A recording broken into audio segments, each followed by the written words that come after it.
Medina শহর থেকে সামান্য দূরে উহুদ পর্বতের পাদদেশে মুখোমুখি হয় দুই প্রতিপক্ষ। একদিকে মক্কার ৩,০০০ কুরাইশ যোদ্ধা, অন্যদিকে মদিনার ৭০০ মুসলিম যোদ্ধা। কুরাইশ বাহিনীর নেতৃত্ব ছিল আবু সুফিয়ানের হাতে। বদরের যুদ্ধে আবু জাহেল সহ প্রবীণ নেতাদের মৃত্যুর পর কুরাইশদের নেতৃত্বের দায়িত্ব গ্রহণ করেন আবু সুফিয়ান। উহুদে নিজের সহকারী কমান্ডার হিসেবে আবু সুফিয়ান বেছে নেন কুরাইশদের মধ্যকার দুইজন শ্রেষ্ঠ যোদ্ধাকে। গোত্রের বৃদ্ধ ও প্রবীণ ব্যক্তিদেরকে যুদ্ধের দায়িত্ব দেওয়ার পক্ষে ছিলেন না তিনি, যে কাজ করে বদরে নির্মম ও লজ্জাজনক পরাজয়ের মুখ দেখেছিল আবু জাহেল। আবু সুফিয়ান বরং তার বাহিনীকে সজ্জিত করেছিলেন তরুণ, সাহসী ও শক্তিশালী যুবকদের নেতৃত্বে। তার দুই সহকারীর একজন ছিলেন বনু মাখজুম গোত্রের খালিদ বিন ওয়ালিদ। তিনি ছিলেন কুরাইশদের মধ্যে সবচেয়ে দুর্ধর্ষ যোদ্ধা। এই প্রথমবার মুসলিমদের বিরুদ্ধে সশস্ত্র যুদ্ধে অংশ নিচ্ছেন তিনি। দুইজন সহকারী কমান্ডারের আরেকজন ছিলেন ইকরামা ইবনে আবু জাহেল। তিনি ছিলেন আবু জাহেলের পুত্র। বদরের যুদ্ধে নিজের পিতার মৃত্যু গত একটি বছর তাকে কুরে কুরে খেয়েছে। বদরের প্রতিশোধ নিতে মদিনা আক্রমণ করার জন্য তিনি প্রতিদিন আবু সুফিয়ানকে প্ররোচনা দিয়েছেন, কিন্তু আবু সুফিয়ান তাড়াহুড়া করার পাত্র ছিলেন না।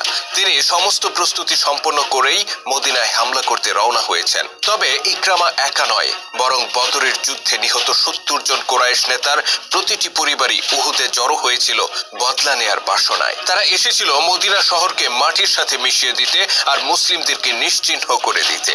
কেবল পুরুষ যোদ্ধারা নয়, বরং কুরাইশদের একদল নারীকে নিয়ে উহুদের ময়দানে হাজির হয়েছিল দুর্ধর্ষ নারী হিন্দা, যার পিতা উতবা ইবনে রাবিয়া, চাচা সায়েবা আর ভাই ওয়ালিদ মারা গিয়েছিল বদরের যুদ্ধে।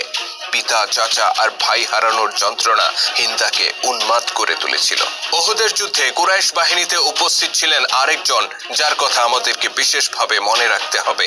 তার নাম ওয়াশি ইবনে হার্ব। ওয়াশি ছিলেন বর্ষা নিক্ষেপে অত্যন্ত পারদর্শী। তার নিক্ষিপ্ত বর্ষা কখনো লক্ষ্যভ্রষ্ট হতো না। মক্কার কুরাইশ নেতা জুবাইর ইবনে মতিমের হাবশি গোলাম ছিলেন ওয়াশি। মনিব জুবাইরের এক চাচা বদরের যুদ্ধে নিহত হয়েছিল। জুবাইর ওয়াশিকে প্রস্তাব দিয়েছেন, আমার চাচার মৃত্যুর বদলা হিসেবে যদি তুমি মুহাম্মদের চাচা হামজাকে হত্যা করতে পারো, তাহলে তুমি মুক্ত হয়ে যাবে। অন্যদিকে হিন্দা ও ওয়াশিকে এই প্রস্তাব দিয়েছিল যে তার পিতা উতবার হত্যাকারী হামজাকে যদি ওয়াশি হত্যা করতে পারে, তাহলে হিন্দার গায়ে পরিহিত মণিমুক্তাখচিত গয়নার মালিক হবে ওয়াশি। মুসলিমদের সাথে ওয়াশির কোনো শত্রুতা ছিল না, শুধুমাত্র দাসত্বের শৃঙ্খল থেকে মুক্তি আর মহামূল্যবান অলংকারের লোভ তাকে উহুদের ময়দানে টেনে এনেছিল। এদিকে রাসূল সাল্লাল্লাহু আলাইহি সাল্লাম এর